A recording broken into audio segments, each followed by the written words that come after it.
अस्सलाम वालेकुम नाजरीन, मैं हूं अली रज़ा और आप देख रहे हैं लीगल स्टडीज़। आज हम डिस्कस करेंगे 1973 के कॉन्स्टिट्यूशन के साइलेंट फीचर्स को। इसके अलावा अगर आपको कॉन्स्टिट्यूशन से रिलेटेड 1962, 56 या गवर्नमेंट ऑफ इंडिया एक्ट 1935 से रिलेटेड वीडियो चाहिए तो वो चैनल पर मौजूद है। फर्दर आपको कॉन्स्टिट्यूशन की लिस्ट मिल जाएगी प्ले लिस्ट के अंदर, वहाँ पर 1973 का पूरा कॉन्स्टिट्यूशन अपलोड होगा, तो वहाँ पे आप जाके 1973 के कॉन्स्टिट्यूशन का आर्टिकल वाइज चीज़ों को देख सकते हैं। तो हम 1973 का कॉन्स्टिट्यूशन जो इस वक्त पाकिस्तान में इन्फोर्स है उसके सैलिएंट फीचर्स की बात करते हैं। सबसे पहले ये कॉन्स्टिट्यूशन हमारे पास एक रिटन कॉन्स्टिट्यूशन है और डिटेल्ड कॉन्स्टिट्यूशन है। कॉन्स्टिट्यूशन बेसिकली जो है वो तीन किस्म के होते हैं: totally unwritten constitution, partially written and partially unwritten और रिटन। मोस्टली कंट्रीज के अंदर जब रिटन कॉन्स्टिट्यूशन फॉलो किया जाता है, पाकिस्तान के अंदर भी जो है वो रिटन कॉन्स्टिट्यूशन है। और हमें पता है कि इसके अंदर 280 आर्टिकल्स हैं, 12 पार्ट्स हैं और 5 स्केजुअल करंटली है। पहले 7 थे लेकिन अमेंडमेंट के बाद जब 5 स्केजुअल कॉन्स्टिट्यूशन के अंदर है। फर्दर अगर हम बात करें तो पाकिस्तान के कॉन्स्टिट्यूशन का जो प्रेम्बल है, सबसे पहले मैं ये बता दूं कि प्रेम्बल आपके कॉन्स्टिट्यूशन के एम्स एंड ऑब्जेक्टिव के बारे में बात करता है। ये बताता है कि कॉन्स्टिट्यूशन किस बेस पे होगा, आपके मुल्क का स्ट्रक्चर क्या होगा, किस किस्म का निज़ाम फॉलो किया जाएगा। तो प्रेम्बल आपके एम्स को जाहिर करता है, आपके ऑब्जेक्टिव्स को जाहिर करता है। तो पाकिस्तान के जितने भी तीनों कॉन्स्टिट्यूशन रहे हैं उनके प्रेम्बल के अंदर ऑब्जेक्टिव रेजोल्यूशन मौजूद है। अब ऑब्जेक्टिव रेजोल्यूशन क्या है, इसके ऊपर मेरी वीडियो मौजूद है जहाँ पे 2 वीडियोस के अंदर मैंने डिटेल से ऑब्जेक्टिव रेजोल्यूशन के ऊपर बात की है। उसका पर्पस क्या था, उसने कौन से ऐसे बेसिक फंडामेंटल क्वेश्चंस को आंसर किया, तो आप प्ले लिस्ट में से वो वीडियो देख सकते हैं। तो ये जो ऑब्जेक्टिव रेजोल्यूशन है ये पाकिस्तान के जो कॉन्स्टिट्यूशन के प्रेम्बल में शामिल है 1973 के कॉन्स्टिट्यूशन। इसके अलावा अगर हम फर्दर देखें तो रिजिड कॉन्स्टिट्यूशन है। अब यहाँ पे लोगों को समझ नहीं आती कि हमारा कॉन्स्टिट्यूशन रिजिड कैसे है। यूएसए का तो रिजिडिटी समझ आती है। देखिए पाकिस्तान में पार्लियामेंट्री फॉर्म ऑफ गवर्नमेंट है, आपको कॉन्स्टिट्यूशनल अमेंडमेंट के लिए 2/3 मेजोरिटी चाहिए। अब जब 2 हाउसेज हैं, एक की जो टर्म है वो 5 साल है, दूसरे में जो मेंबर्स हैं उनकी टर्म 6 साल है, लेकिन हर 3 साल बाद आधे मेंबर्स रिटायर हो जाते हैं। तो ये वो सिचुएशन है कि जहाँ पे आप दोनों हाउसेज के अंदर बहुत कम ऐसा होता है कि एक पार्टी की मेजोरिटी हो, तो आपको पाकिस्तान में कॉन्स्टिट्यूशनल अमेंडमेंट जो है वो इतनी इजीली आप नहीं कर सकते और एक पार्टी की विल पे तो कभी नहीं कर सकते। आर्टिकल मैंने साथ मेंशन कर दिया, 238 और 239 जो है ये डील करते हैं अमेंडमेंट प्रोसीजर से। तो इसके अंदर आप जो है अमेंडमेंट प्रोसीजर देख सकते हैं और कंपैरेटिवली जो है ये एक रिजिड कॉन्स्टिट्यूशन है। इसके अलावा अगर हम इलेक्शन प्रोसीजर की बात करें तो पाकिस्तान में जो एडल्ट फ्रेंचाइज की बेस पे डायरेक्ट इलेक्शन मुतारिफ करवाया गया। आपके एमएनएज, आपके एमपीएज ये डायरेक्टली इलेक्ट होते हैं। आपके मुल्क का जो प्राइम मिनिस्टर होता है वो डायरेक्ट एमएनए इलेक्ट होकर आता है, उसके बाद उसे प्राइम मिनिस्टर, वही आपके जो एमएनएज है वो उनको इलेक्ट करते हैं। तो ये जो आपका इलेक्शन का प्रोसीजर है वो डायरेक्ट है। हाँ, कुछ इलेक्शन इनडायरेक्ट भी है, जिस तरह सेनेट के इलेक्शन है, प्रेसिडेंट के इलेक्शन है, वो इनडायरेक्ट है। लेकिन जो आपके रियल रिप्रेजेंटेटिव हैं नेशनल असेंबली के अंदर और प्रोविंशियल असेंबली के अंदर वो डायरेक्टली इलेक्ट होके आते हैं।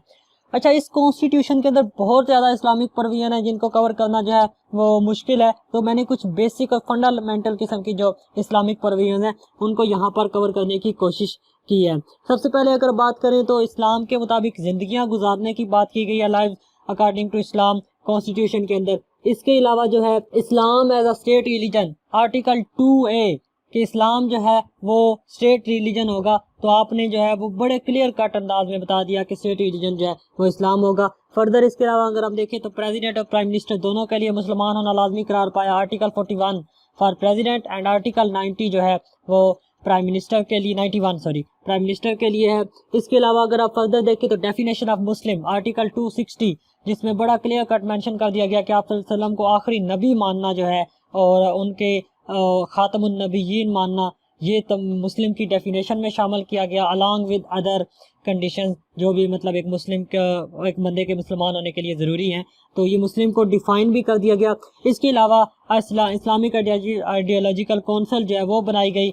आर्टिकल 228 या 229 है कॉन्स्टिट्यूशन का, जो कि 227 से आगे आनवर 231 तक इस्लामिक प्रोविजन से डील करते हैं। तो ये जो आर्टिकल हैं इसमें इस्लामिक आइडियोलॉजी काउंसिल की बात की गई। फर्दर अगर हम देखें तो फेडरल शरीयत कोर्ट, आर्टिकल 203C 203C के अंदर फेडरल शरीयत कोर्ट की बात की गई, जो देखती है कि कोई जो लॉ बनाया गया वो इस्लाम के अगेंस्ट तो नहीं है। इसके अलावा अगर हम देखें तो आपके प्रिंसिपल्स ऑफ पॉलिसी के अंदर आई थिंक आर्टिकल 40 है या 39 है, जो कि मुस्लिम वर्ल्ड के साथ मुस्लिम वर्ल्ड के साथ ओवरऑल जो टाइज की बात करता है, रिलेशंस की बात करता है कि उनको स्ट्रेंथन किया जाएगा। फर्दर अगर आप देखें तो प्रेस ऑफ कुरान से रिलेटेड जो है ये बात की गई कि गवर्नमेंट ऑफ पाकिस्तान जो है वो इसको करवाएगी। इसके अलावा lives according to Quran and Sunnah article 227 और काफ़ी ज़्यादा प्रोविजंस आपको मिल जाएंगी जो कि इस्लामिक प्रोविजंस कंसिडर की जा सकती है कॉन्स्टिट्यूशन से।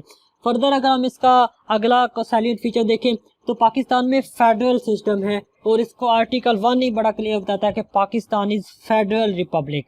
ठीक है, इसके अंदर प्रोविंसेस हैं, एक सेंट्रल गवर्नमेंट है और इनके दरमियान जो डिवीजन ऑफ पावर की गई है वो किसने की है, वो आपके कॉन्स्टिट्यूशन ने डिवीजन ऑफ पावर की है और बड़ा क्लियरली डिफाइन कर दिया है। तो ये जो है फेडरल सिस्टम पाकिस्तान के अंदर शुरू से चला आ रहा है। फर्दर इसके अलावा अगर हम देखें तो हमारे पास रिपब्लिकन फॉर्म ऑफ गवर्नमेंट है कि आपका जो हेड ऑफ स्टेट है वो इलेक्ट होता है, चाहे इनडायरेक्टली है या डायरेक्टली है, लेकिन वो इलेक्ट होके आता है। ऐसे मुल्क मतलब या ऐसे निज़ाम जहाँ पे आपका head of the state election के थ्रू आए उसे हम रिपब्लिकन फॉर्म ऑफ गवर्नमेंट कहते हैं। अब अगर आप बरतानिया को देखें तो वहाँ पे रिपब्लिकन फॉर्म ऑफ गवर्नमेंट नहीं है क्योंकि बादशाह इलेक्ट होके नहीं आता, लेकिन पाकिस्तान का प्रेसिडेंट जो है वो इलेक्ट होके आता है। इसके अलावा अगर हम देखें तो यहाँ पर पार्लियामेंट्री फॉर्म ऑफ गवर्नमेंट है। इसका आर्टिकल मैंने मेंशन कर दिया 90 के अंदर जो है वो बड़ा क्लियरली मेंशन कर दिया गया कि अच्छा वर्ड यूज नहीं किया गया पार्लियामेंट्री, लेकिन जो वर्डिंग है कि आपकी जो एग्जेक्टिव अथॉरिटी है वो प्रेसिडेंट के अंदर वेस्ट की जाएगी और उसको प्राइम मिनिस्टर और उसकी कैबिनेट एक्सरसाइज करेंगे। तो इससे बड़ा क्लियर हो रहा है कि आपके मुल्क के अंदर जो रियल चीफ एग्जेक्टिव है प्राइम मिनिस्टर है। आगे फर्दर आर्टिकल 90 से आगे चलते जाएं तो बड़ा क्लियरली पाकिस्तान का जो फॉर्म ऑफ गवर्नमेंट है वो हमें पता चलता है कि ये पार्लियामेंट्री फॉर्म ऑफ गवर्नमेंट है, जिसमें प्राइम मिनिस्टर जो है वो चीफ एग्जेक्टिव है और प्राइम मिनिस्टर ही जो है वो आपका लीडर ऑफ द हाउस भी है, नेशनल असेंबली का जो लेजिस्लेचर हाउस है उसका लीडर भी है। फर्दर अगर हम देखें तो बाई कैमरल लेजिस्लेचर है, आर्टिकल 50 के अंदर मेंशन कर दिया गया कि नेशनल असेंबली होगी और इसके अलावा सेनेट होगा, ये दो हाउस होंगे आपके लेजिस्लेशन के अंदर। इसके अलावा अगर हम फर्दर देखें तो हमारे पास जो है वो फंडामेंटल राइट्स आते हैं पाकिस्तान के कॉन्स्टिट्यूशन के अंदर, बड़े लिबरल किस्म के और बहुत ही क्लियर आपके जो फंडामेंटल फ्रीडम्स हैं, जो लिबर्टीज़ हैं, जो राइट्स हैं वो आपको दिए गए हैं। आर्टिकल 8 से लेकर 28 तक के कंप्लीट लिस्ट दी गई है जिसमें right to life, property, liberty, freedoms of speech, education, इन तमाम चीज़ों की बात की गई है। इसके अलावा कॉन्स्टिट्यूशन ऑफ पाकिस्तान रेफरेंडम भी अलाउ करता है कि प्रेसिडेंट ऑफ पाकिस्तान जो है वो चाहे तो किसी भी नेशनल इशू के ऊपर रेफरेंडम कॉल कर सकता है। प्रिंसिपल ऑफ पॉलिसी आर्टिकल 29 से लेके 40 तक बयान किए गए, जिसमें स्टेट का एम क्या है, स्टेट का विजन क्या है, या कौन से ऐसे डायरेक्टिव प्रिंसिपल्स हैं जो कि स्टेट को डील करेंगे, ये आर्टिकल 29 से 40 तक बयान किए गए हैं। इसके अलावा अगर हम देखें तो इंडिपेंडेंट ऑफ जुडिशरी की बात की गई, जुडिशरी कंप्लीट इंडिपेंडेंट होगी, free of any undue influence वो काम करेगी और वो constitutional protection of constitution, protection of fundamental rights, protection of liberties, इन तमाम चीज़ों की जो जिम्मेदारी है वो आपकी जुडिशरी के पास आती है। नेशनल लैंग्वेज की बात की गई, यहाँ पे आपका आर्टिकल 251 है जिसमें कहा गया कि उर्दू आपकी नेशनल लैंग्वेज होगी, लेकिन इंग्लिश जो है ऑफिशियल लैंग्वेज यूज़ की जाएगी। इनिशियली कहा गया कि 15 साल के लिए, 15 साल के बाद इसको उर्दू के साथ रिप्लेस कर दिया जाएगा, लेकिन ऐसा हुआ कभी नहीं। इसके बाद भी सुप्रीम कोर्ट के डिफरेंट डिसीजंस मौजूद है जिसमें उर्दू को रिप्लेस करने की बात की गई है, लेकिन असल में इस फैसले पर कभी अमल हुआ नहीं। फर्दर सिंगल सिटीजनशिप, जब भी हम फेडरल स्टेट की बात करते हैं तो ये इशू आता है कि क्या यहाँ पे सिंगल सिटीजनशिप है या ड्यूल सिटीजनशिप है, जिस तरह यूएसए में ड्यूल सिटीजनशिप है। तो पाकिस्तान में ये नहीं है कि आप पंजाब के अलग से शहरी हैं और पाकिस्तान के अलग से शहरी हैं, आप एक ही जो है वो सिंगल सिटीजनशिप पाकिस्तान के कॉन्स्टिट्यूशन में है, मतलब डबल सिटीजनशिप का कहीं पे भी कोई जिक्र नहीं है। Rule of law, rule of law ये होता है कि everyone is equal in the eye of law, no one is above the law.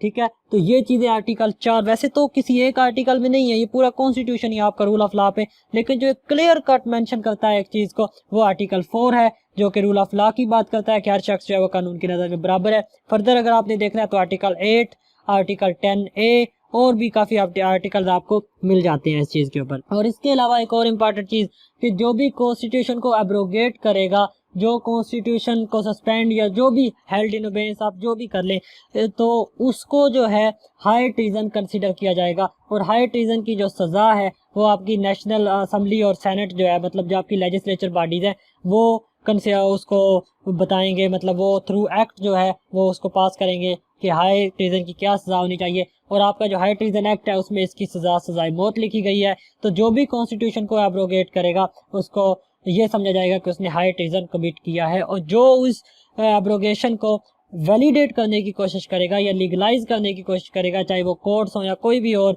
Individual या इंस्टीट्यूशन, तो यही समझा जाएगा कि उसने भी वही हाई ट्रीजन कमिट किया है। तो ये एक जो है वो इम्पॉर्टेंट चीज़ डाली गई। इसकी रीज़न ये थी कि पाकिस्तान का कॉन्स्टिट्यूशन जो है वो कई दफ़ा एब्रोगेट हुआ, तो उस चीज़ से बचने के लिए आर्टिकल 6 के अंदर हाई ट्रीजन इंक्लूड किया गया। फर्दर अगर आप इसके कुछ चीज़ों को देख ले तो प्रोविंशियल अटानमी, अब ये एक ऐसी चीज़ है कि जो फेडरल सिस्टम का पार्ट होती है, तो इसके ऊपर हमें जो है वो कोई खास बोलने की ज़रूरत नहीं है, क्योंकि फेडरेशन जहाँ पे भी आपकी आएगी तो प्रोविंशियल अटानमी वहाँ पर लाजमी है। तो ये कुछ बेसिक से जो है हमारे पास सैलिएंट फीचर्स थे। इसके अलावा और भी आपको शायद कुछ मिल जाए, लेकिन जो बेसिक फंडामेंटल सैलिएंट फीचर्स है कॉन्स्टिट्यूशन ऑफ 1973 वो यही हैं। तो मिलते हैं अगली वीडियो में जब हम कॉन्स्टिट्यूशन को प्रॉपर्ली स्टार्ट करेंगे। तब तक के लिए मुझे दीजिए इजाज़त। Thanks for watching.